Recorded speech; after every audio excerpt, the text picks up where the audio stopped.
Sahabat yang dikasihi oleh Tuhan Yesus Kristus, mari sekarang ini kita berdoa. Kami mempersiapkan diri mendengar kebenaran sabda-Mu, nyatakanlah kebenaran firman-Mu kepada kami.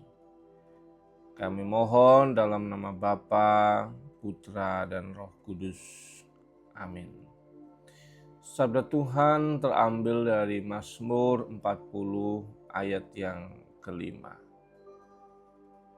Banyaklah yang telah Kau lakukan, ya Tuhan Allahku. Perbuatan-Mu yang ajaib dan maksud-Mu untuk kami. Tidak ada yang dapat disejajarkan dengan Engkau.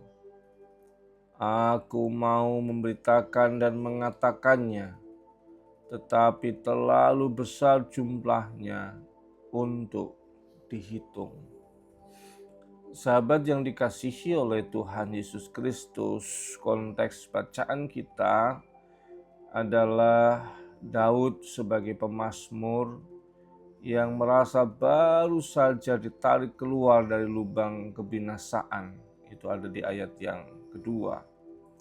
Artinya bahwa keselamatan yang dirasakan oleh Daud itu bukan peristiwa yang biasa atau kebetulan saja. Dia mengakui bahwa semua itu ada dalam maksud, rancangan, dan kehendak Tuhan yang baik atas hidupnya.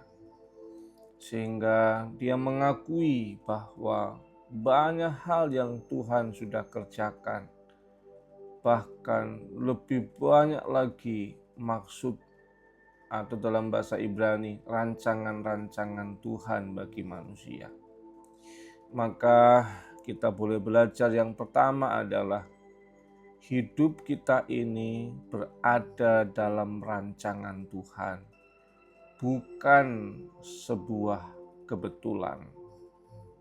Pemazmur mengakui bahwa Tuhan itu bertindak, tetapi tidak sekedar bertindak atas respon sesaat, tetapi atas rancangan Tuhan yang besar dalam kehidupan manusia. Jadi kita perlu menghayati seluruh kehidupan ini.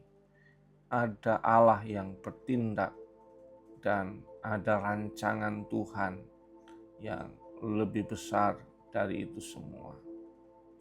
Kalau kemudian dihubungkan dengan penderitaan yang dialami oleh pemazmur, bagaimana kita melihat penderitaan kita?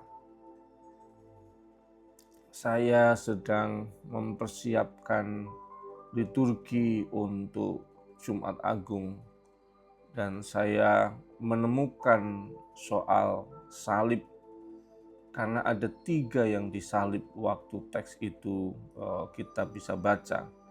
Yang pertama jelas Tuhan Yesus, yang kedua adalah orang-orang jahat.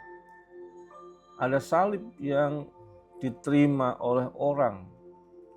Kalau kemudian kita mengatakan penderitaan kita itu kemudian kita sebut sebagai itu salib saya, ya salib.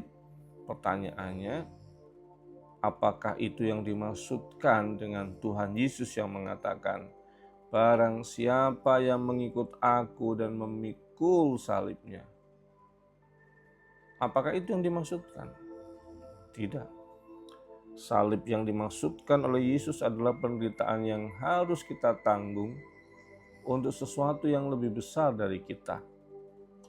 Bukan salib penderitaan yang disebabkan karena kelakuan kita sebagai penjahat, kelakuan kita sebagai orang yang tidak benar, berbuat dosa salah sehingga kita menderita.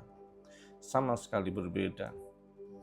Kira-kira di kisaran itu sih yang saya temukan ketika kita bicara soal penderitaan yang saya hubungkan dengan peristiwa Jumat Agung. Rencananya pakai drama liturgi begitu ya. Ya, tapi belum jadi kan, ini baru ide dasarnya. Oke. Berikutnya sahabat yang dikasih Tuhan.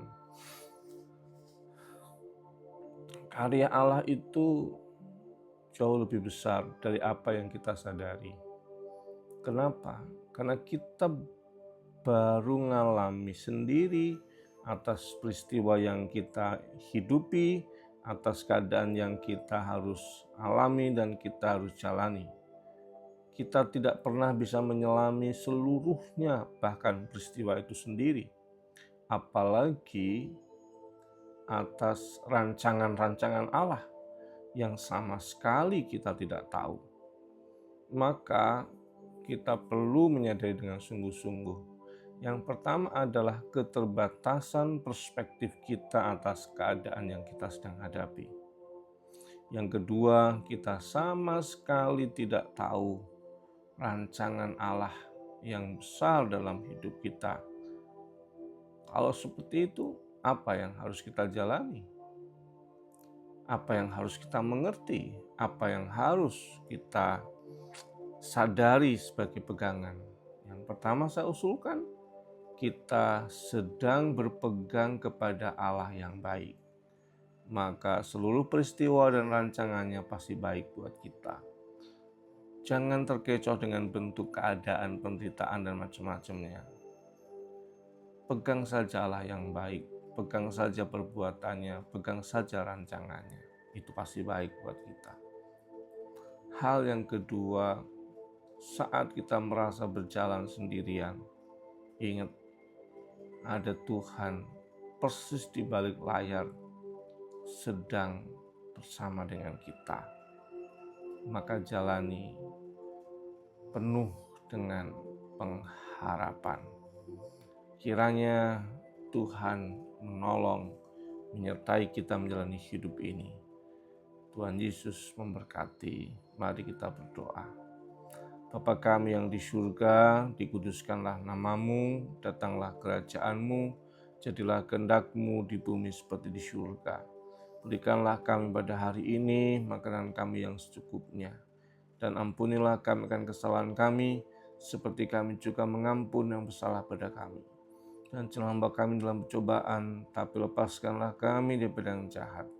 Karena Engkau lah yang kerajaan dan kuasa dan kemuliaan sampai selama-lamanya. Amin. Tuhan yang penuh dengan rancangan baik, Tuhan yang karyanya baik menolong kita, menyertai setiap sahabat. Dalam nama Bapa, Putra, dan Roh Kudus. Amin.